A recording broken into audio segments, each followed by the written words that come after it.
Hello, hi, and welcome to Transformative. I am your wonderful host, Parker, and I don't know much, but I do know how to talk, so I'm just going to do that. Today, the topic is coming out, so yes, it will be a more LGBT-focused episode, unlike the last one, which is kind of an all-inclusive episode, because everybody has an identity crisis at some point. Anyways, coming out. It sucks. I don't think anybody really likes coming out, but after they do come out, depending on how it goes, they could be a lot better off. I know that I am a lot less stressed now that I don't have to lie to my mom. Because it's a source of stress for everybody that I know who is still in the closet, who hasn't come out to their parents, and just most LGBT people in general. I know I said I know how to talk, but I don't think I do. We hear so much about the worst case scenarios, like getting kicked out or put through conversion therapy, which really makes it seem like the worst case scenario is the only one that there is, but I'm living proof that that isn't true. In this episode, we're going to talk about what coming out is, some coming out methods, what my story and what I did, what I wish I did differently, some psychology behind coming out, and I'm getting my mom on the episode to talk about how, I don't know, ridiculous my coming out was. It was a roller coaster for sure. All about coming out. So, what is coming out? Coming out, yeah, it'll get smarter, but let's start with the basics. Coming out is known in the LGBT community as coming out of the closet, and is used as a metaphor for disclosing your romantic or sexual orientation or your gender identity. So, plenty of closet jokes.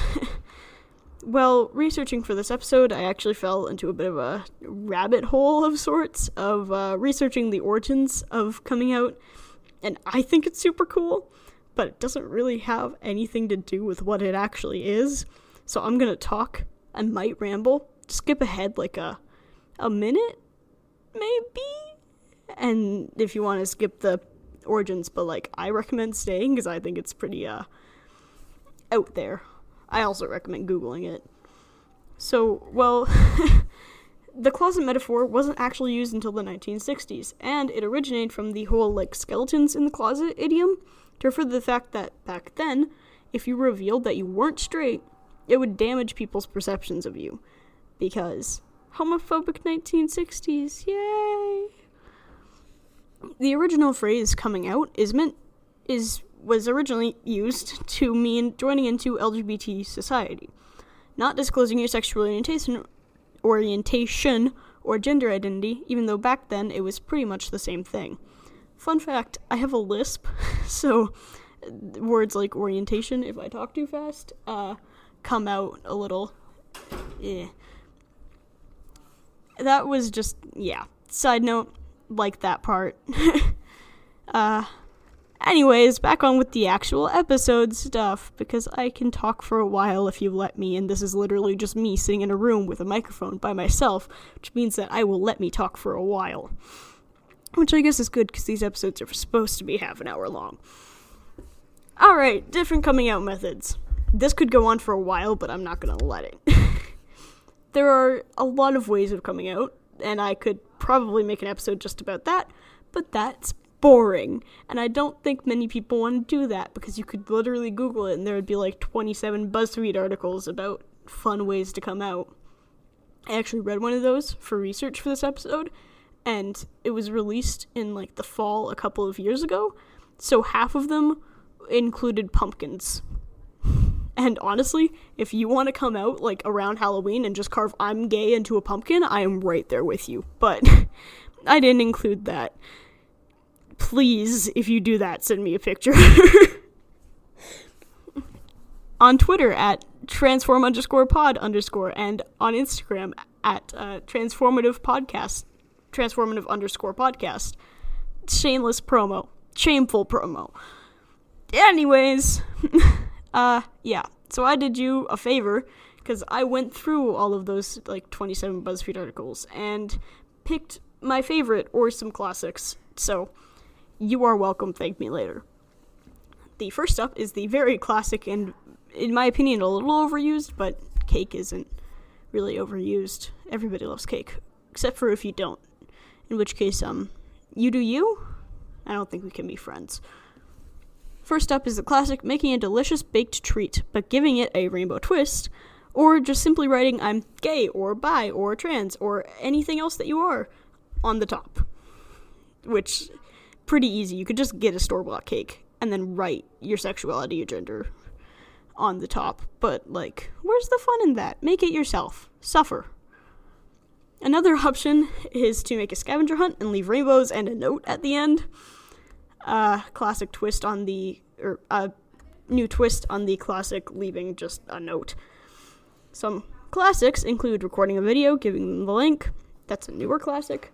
Writing a note, sitting them down and explaining everything, or sending a card. I did the writing a note because I knew I would screw it up if I didn't. There are a ton more options, and honestly, you could easily Google them, but my personal suggestion would just be sticking to the classics, because that's probably easy.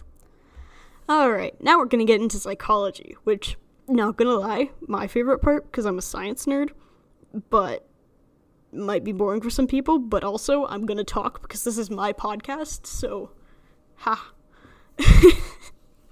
I'm kidding. Please don't leave. I need views. Views? Listens? I'm so tired. Different aspects of coming out. Psychology. Whoa. There have been a lot of models describing, like, the process of coming out and, like, the psychological aspects of it. But you may have heard of this one. It's the Cass model. I don't know why I said you may have heard of this one, because I didn't hear about this one. It's made by Dr. Vivian Cass, who is a clinical psychologist and a sexual therapist, so you know that she knows what she's talking about. There are 6 stages in the Cass model.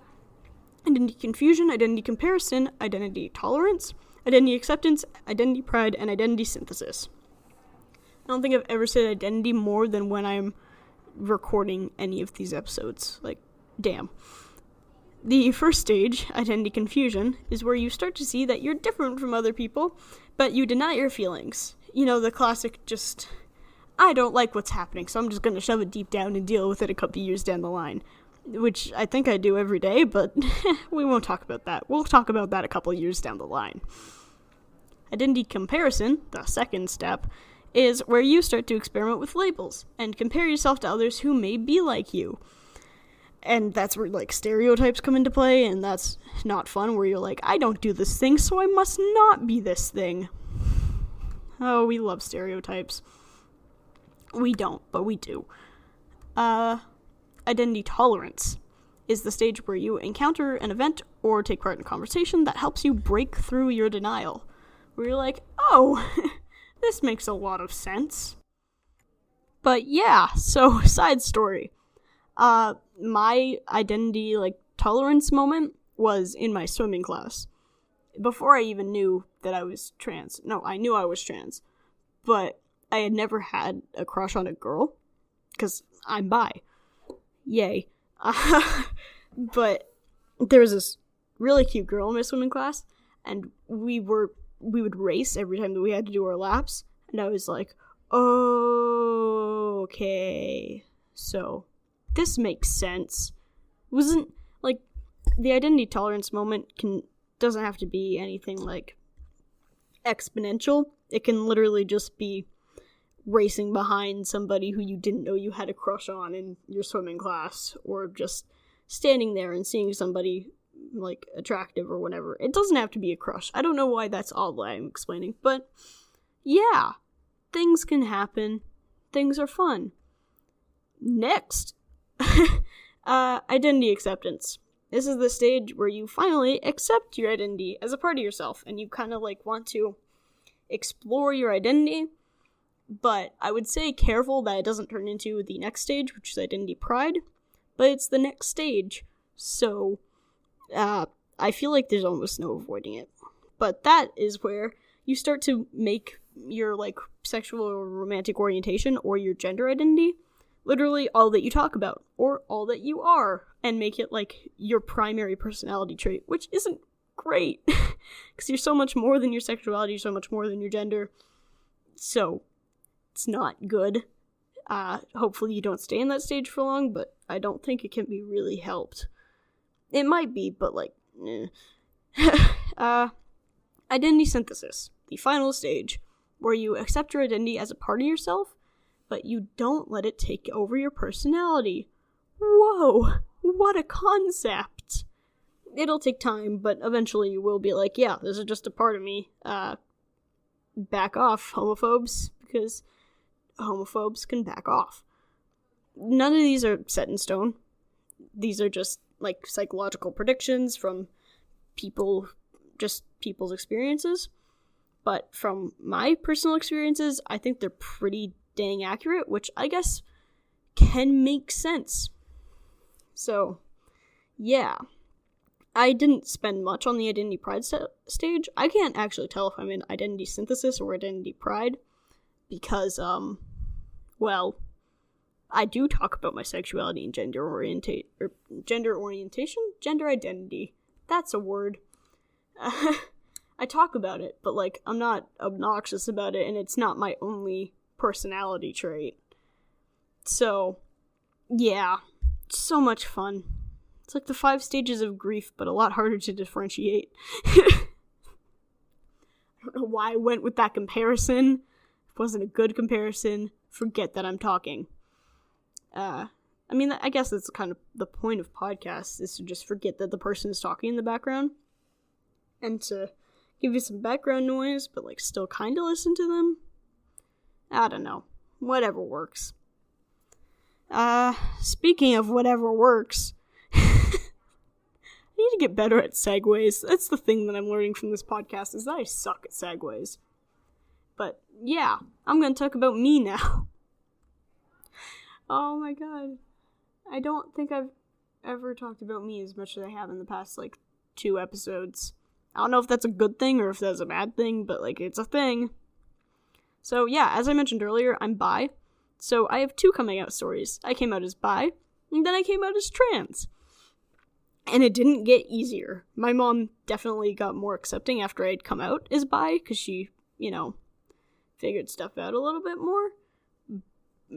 Or not figured stuff out, but, like, became more familiar with the LGBT community and stuff.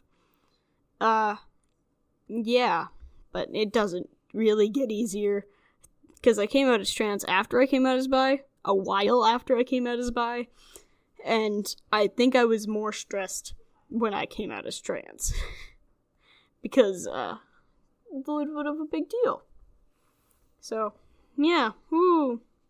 You'll hear this a lot, but, you never stop coming out. You will come out to so many people, you will lose track. You will not remember every coming out. So somebody could ask you, like, hey, when did you come out? And you could just be like, wait, which time? When I came out to my friends, when I came out to my parents, when I came out to my teachers, when I came out to my doctors, when I came out to my therapists, like, when I came out to that random stranger on the street, just so many different things. I literally just came out to a new classmate today, because we had a sub, and they said my dead name on attendance, because it's not legally changed yet, and, god, and I just sat down in my seat next to the girl, and I was like, oh god, I cannot wait until I get my legal name change. She was like, oh, like, first name, last name, both? And I was like, first name. She's like, oh, what are you changing it to? And I just said, I'm changing it to Parker. And she was so confused. So I was just like, I am trans. It's not a legal thing. Every time that we have a substitute, it's a pain in my butt. So, yeah, you never stop coming out. It gets easier when you come out to, like, strangers or whatever. Just, yeah. Coming out to your parents doesn't get easier. I was so stressed to tell my dad. And then my dad's reaction. Okay, he didn't say this, but I'm half sure that he had a bet going on with my stepmom when I would come out to them. Probably not, but, like, I feel like my dad would do that. But, yeah, woo, talking. Anyways.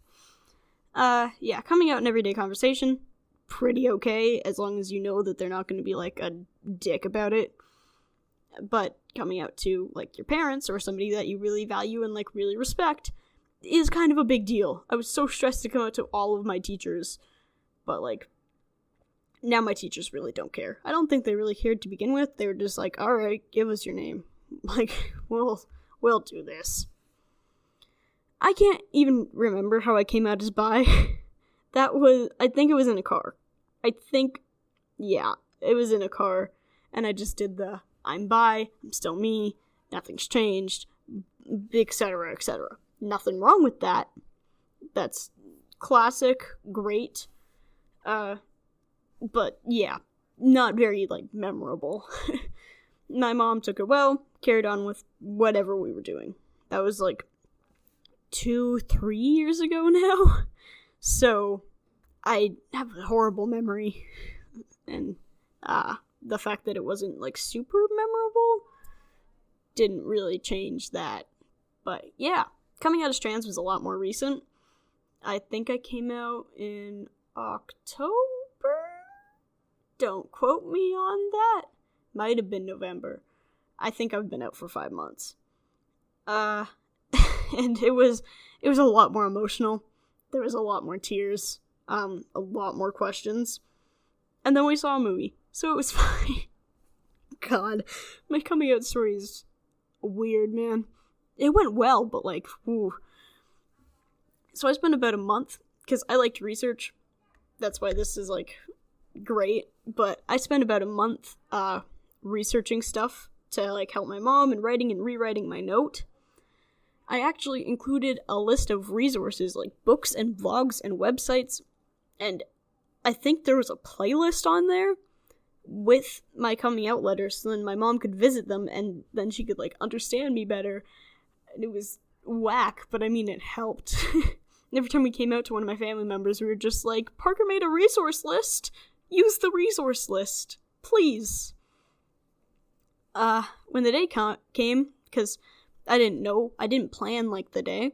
I tried to, and then every time it would come, I would chicken out. So, when the day came where I felt like I was actually ready, my original plan was to put the letter in her wallet before she went to work, since she would read it at work, which is a dick move, and I shouldn't have done that.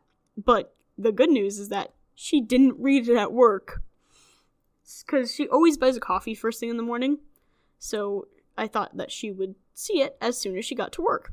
But she didn't open her wallet the whole day because her debit card wasn't in her wallet, it was in her pants pocket. And I was so stressed all day whenever she would, like, call or text that it would be about the note, but she didn't even see it. And it was just an awkward, like, sitcom kind of situation. So when she got home, we had planned to go see a movie, which I had seen before. I knew it was, like, a sad movie. And before we left, I took the note out of her wallet. I believe her exact reaction was, "Aw, sweetie, I'm sorry I didn't open my wallet." And then my reaction was, well, don't say aw yet. Maybe not aw. Yeah.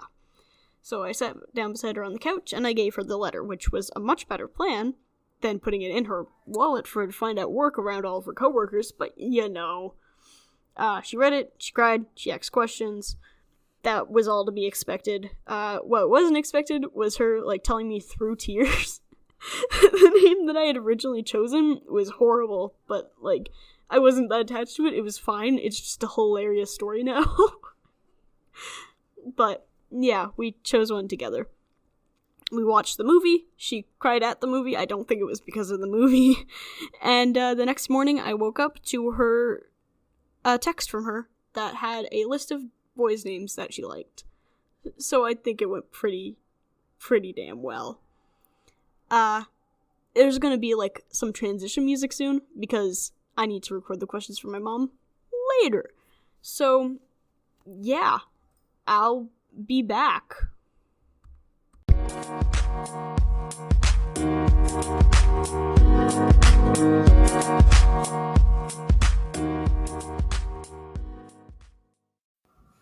And we're back. So, yay, we're here, and we're here with my mom. Hi, Mom. Hi. And we're gonna ask her questions about my coming out, because this episode totally needs more me, even though I just talked for 20 minutes. Yay. Alright. So, Mom, How are you doing? I'm great. How are you? I'm tired and alive. So, Yay. good? The constant mood. Yeah. I have 10-ish questions for you, and I'm gonna ask you those 10-ish questions, so then you can educate parents and children everywhere. So yeah, first question. Did you know that I was gonna come out? I knew it was coming. I just didn't know when. For the last, 2-ish years, I asked every so often, so, where are you with the whole gender issue? And he just kept saying, no, it's all good. I'm just bisexual. Just like, I haven't really thought about it. Yeah. Even though it's all I've been thinking about. So. Yeah, so I wasn't surprised when he did come out. Yeah. What was your first thought when I came out? Well, when I read the letter, I felt, my first thought, there's so many thoughts going through my head. I guess my first one was, I love you unconditionally, no matter what or who you are. I would hope so. And then, fears of your safety, because this world can be cruel sometimes.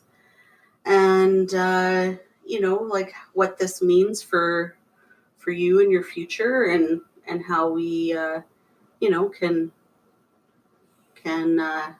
for lack of a better term, get through this. Not get through this, but just, finding you the right resources to help.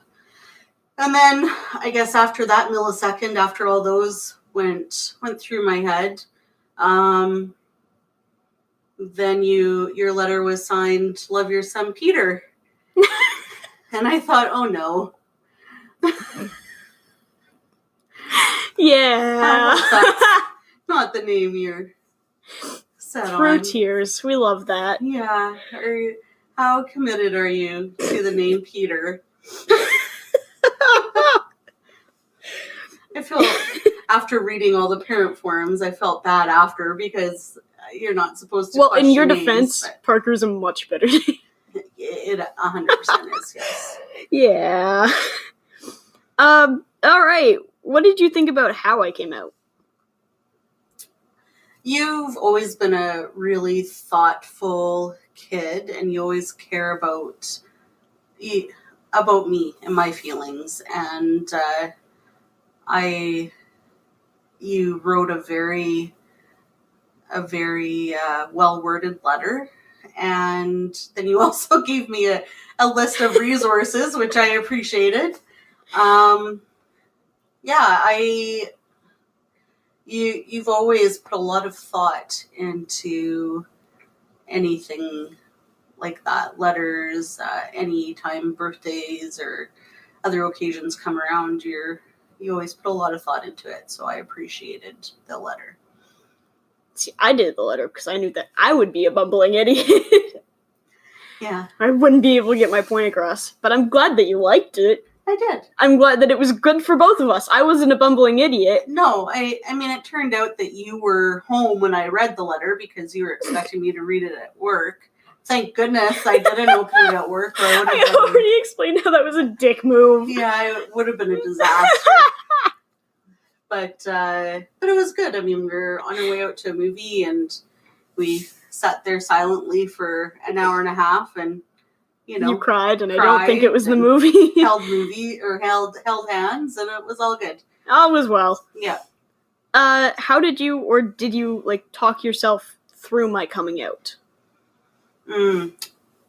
Research right away.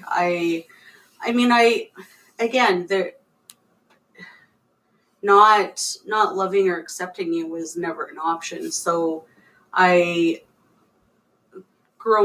being born in the 70s and growing up through the 80s and 90s, and in a small town, in a conservative family, it was something, LGBTQ was something we weren't exposed to a lot, but it was I've never had I've always thought you love who you love and you are who you are, and that's it. But transgender,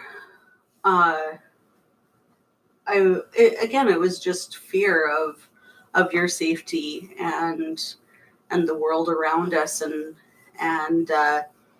I knew to deal with that, I needed to be knowledgeable, and so that's what I did. I did a lot of research, so you know your stuff before you actually do anything. There's a lot of misconceptions, and I was guilty of them before you came out as well. And and trying to educate everybody, because you want your kid happy and healthy above all. And so it was just arming myself with that knowledge and knowing where to look for the healthcare and resources and guidance that we both needed. Yeah. What advice do you have for parents who suspect that their kid is trans? Because, as you said before, you kind of suspected that I was. Yeah, I mean, and your kid's going to come out when they're ready, obviously, because I kept asking Parker, "Are you sure? Where are you? Like, you can tell me anything. I Even love in you like no matter the what." week before I actually came, he still asked me, and I still said no because I wasn't ready yet. Yeah, so I mean, if that's something that you suspect, start doing research now and arming yourself with that knowledge, and maybe connecting different Facebook groups or local resources, and offering those to your kid too, if you feel that they'd be open to that.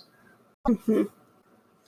Start doing research now and arming yourself with that knowledge, and maybe connecting with different Facebook groups or local resources, and offering those to your kid too, if you feel that they'd be open to that. Mm-hmm. Ooh, do you have any advice for kids who want to come out to their parents? Because you're not a kid, but you have a kid. I do have a kid. Yeah, yes. You can. Yeah. I hope so. Yeah, but you could probably give things. Yeah, well, you and I are very close, so that's a bonus, a huge bonus, and we've always been, very open, and we've been able to talk really well. But as a kid, to come out to your parents, you just start fostering that open relationship with them if you don't already have it. And again, contact your local resources, and or listen to podcasts like this one. Yeah. And talk to your shameless self-promotion inside of the podcast. You're already listening to it, but listen to it more. Yes, keep listening. Keep listening. I mean, it's just knowing who you can trust and knowing who you're comfortable with. And yeah, don't come out to anybody who you don't feel safe coming out to. That's the biggest thing. Be ready and be safe. Yeah, do it on your own terms. Don't feel pressured. Yeah, because this is your thing. It affects everybody around you, but it's your thing. Come out when you're ready. Yeah, like we were told by family who are now very supportive, but there was lots going on in our family at the time, and still is. And our family never stops. We wrote an email and sent it to everybody in our immediate family, and I guess they were hurt because we didn't discuss it with them personally beforehand, which I understand. But I mean, it's one of those things, like how do you do? And I figured an email would be easier, give them time to process, especially since they live further away. They live further away, yeah. So it's not like we see each other lots. And then I sent it out to close friends, not long enough after, so it wasn't enough time for a family to process it, and I feel bad about that. But again, I wasn't doing it as a hurtful thing. It was just trying to, get it kind of over with. Yeah, and Parker was ready to just rip off the Band-Aid and come out to everybody. Because I'd already been socially out to my friends for a while. Yeah. I'd already been out to my friends for a while. So I was just like, but I want to come out to my family. I love them. I know that they'll support me. I just kind of want to do it all at once, like a shotgun. Yeah, to everybody. And we got comments like, well, can't he wait until he's 18? And like, does he have to change his name? And we responded with, that's not how it works. Yeah, and it's just, it's not as confused or possibly hurt as everyone around you may be. It's not about them. It's about you and only you. Like even your parents can have input, but at the end of the day, it's really about what you want, and how fast you want to do this. Yeah, it's at your own pace, and you don't rush through things, and we're due if you're ready for it. Like I wanted a shotgun blast kind of coming out, but you could just want, I don't know where to go with this analogy now, but you could just want to come out like a slow trickle, a few people at a time. Yeah, and that's fine too. It's individual, so there's no right or wrong way to do it. Because coming out sucks, and it sucks for everybody, and that's the only similarity for coming out for anybody. Everybody does it differently. Everybody has different ways that they want to do it, so just do it your own way. Yeah. More questions. What do you have to say? I already know your views on this, but what do you have to say to parents who kick out their kid for being trans? I think as a parent, you're given the responsibility to raise that child and love that child unconditionally. No matter, it's not about what we envisioned for our kids or who we thought they were going to be. It's them being themselves, and I don't understand how anyone could not support their child through this. I understand that it's difficult, but at the end of the day, think of it, 30 years from now, and you don't have contact with your child anymore because you didn't support them through this journey. That's going to be a huge regret. So much worse than whatever you're feeling. Yeah, it really doesn't matter. Yes, I gave birth to what I thought was a daughter and raised her up until 15, and those, I had a vision of who she was going to be and all of these hopes and dreams that I had for her future. But it's not about me, it's about my son. And the fact that your kid is courageous enough to come out to you should speak volumes about the kind of person that they are. And you need to support that 100%. It breaks my heart whenever I see parents who aren't supporting their child or saying, no, you're not this. Like, again, I was raised in a conservative family, and and she still found a way to support me. Yeah, because I can't imagine life without him. So, aww, most of the time. While you're talking, I broke my Lego astronaut. Sad. Rest in peace, yeah. Lego astronaut. Love your kids. And your Lego astronauts. I just got a very disappointing look. Anyways, how did my coming out as bi compare to my coming out as trans? Because I explained this earlier. I'm bi too. So, it's a huge difference, honestly. I mean, yeah, I don't even remember how I came out as bi, but I don't even. I think it was in the car because it was something that wasn't. It was just, hey mom, I'm bi. I know this might come out the wrong way, but it was like, it didn't matter, Yeah. So you're bi. I really, Good for you, man. And honestly, I figured that anyways. But as well, so I don't care. You love who you love, and as long as they're a good person and they're good to you and they make you happy, doesn't matter if they're a guy or a girl or what. Trans was a little bit different because you're going from what I thought was a daughter to a son. So that was a pretty big change. It's a big change. Yeah, I mean, it was my own internal struggle that I had to deal with, and it wasn't ever that I didn't support you or because there's like a wanted mourning to try process, to stop you for doing this at all. It was just a big part of it, again, like I said before, was just the safety. Like, what does this mean for your future? And we live in a small town, and just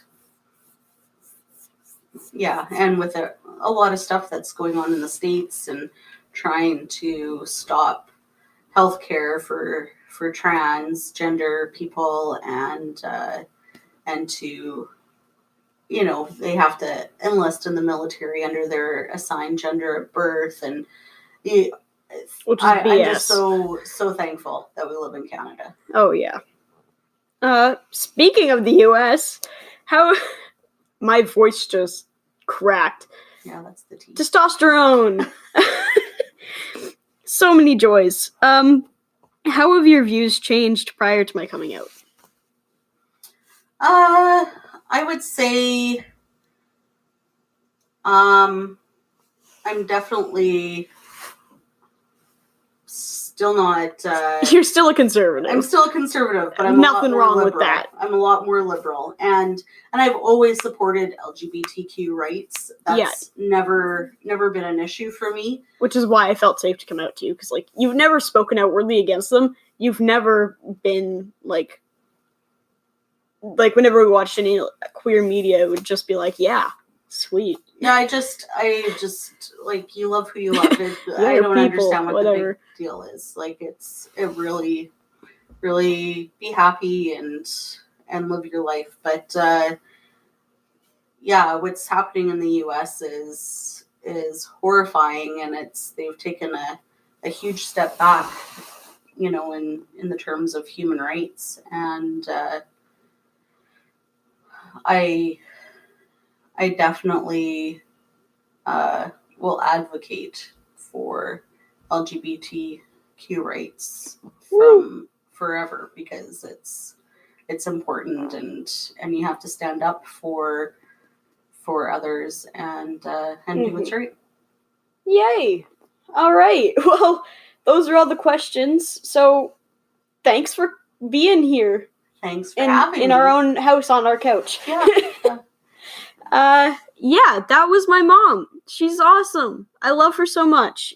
I am so glad that I got an awesome mom who loves me unconditionally and wouldn't kick me out of the house. But, yeah, some people aren't so lucky, so I thought this would be nice to have a good example of a good parent or parental figure. I can talk well. This is how most of my episodes go. Yeah, I know. Yeah. She listens to my podcast, too, which, like, she already listens to me talk 24/7, and she chooses to do it for another half hour. But, yeah, I am very lucky to have this awesome parental figure. And I hope that you are, too. And if you aren't, my mom will fake adopt you. I will adopt you, yeah. Yeah. Free mom hugs. Yeah.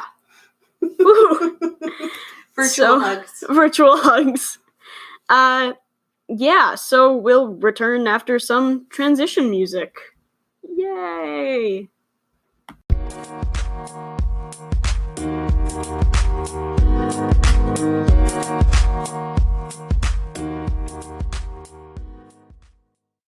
Yay, transition music. But we're back.